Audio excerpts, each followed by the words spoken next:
është zhvilluar një aktivitet prezantues për projektin e ri të Këshillit të Evropës, mbështetje për ciklin e procesit zgjedhor në Shqipëri, zyra e Këshillit të Evropës në Tiranë. Ambasadori i Bashkimit Evropian në Shqipëri, Silvio Gonzato, ishte i pranishëm në një aktivitet të organizuar nga zyra e Këshillit të Evropës për prezantimin e një projekti që mbështetet ciklin zgjedhor në vendin tonë, konkretisht për ngritjen e një qendre për trajnimin e administratës që përfshihet në zgjedhje. Gjatë fjalës së tij, Gonzato theksoi rëndësinë e demokracisë dhe qeverisje së mirë si përgjegjësi të përbashkëta dhe reciproke. Krimi i një komisioni përbashkët parlamentar për reformën zgjedhore përfaqëson njohjen e nevojës për të adresuar sfidat e shkuara dhe fuqizimin e integritetit zgjedhor dhe BE e mirëpret këtë hap përpara dhe nxjerr prej partnerët dhe palët të marrë një reformë gjithëpërfshirëse që të mbi evidencat të udhëhequra nga ODIHR dhe rekomandimet e Komisionit të Venecias.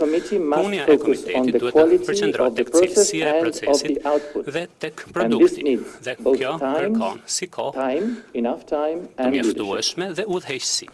Let me also add that the Më lejoni që Central të Election shtoj Commission që has already taken precisojë important sa ka steps ishka in its ndërmarr hapa post-election të analysis rëndësishëm në analizën and pas zgjedhore presented dhe 40 ka paraqitur proposals 40 to propozime improve konkrete në përmirësimin e transparencës, efficiency and public eficiencës confidence dhe in future besimit të election. And I'm publikut. Gonzato gjithashtu theksoi se demokracia nuk është statike, por evolon duke u mbështetur në institucione të forta, teknologji moderne dhe vlera të përbashkëta si transparenca dhe integriteti. Komisioneri shtetëror i zgjedhjeve Ilirian Celibashi theksoi se dominimi vetëm nga partitë politike administrimit të zgjedhjeve ka krijuar handikapin e vet në lidhje me standardin profesional të administrimit të zgjedhjeve.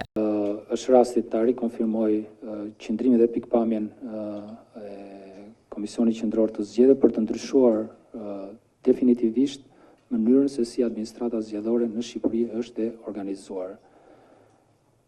Absolutisht kjo nuk do të thotë që partitë politike të zhvishen tërësisht nga interesi tyre jo, por edhe nga mundësia për të qenë pjesë e administrimit, por jo sikurse është sot ku 100% ky proces administrohet prej tyre. Sipas Celibashit, ky projekt është ndër më të rëndësishmit të KQZ-s, pasi do të ndryshojë situatën e administrimit të zgjedhjeve në mënyrë dramatike për mirë.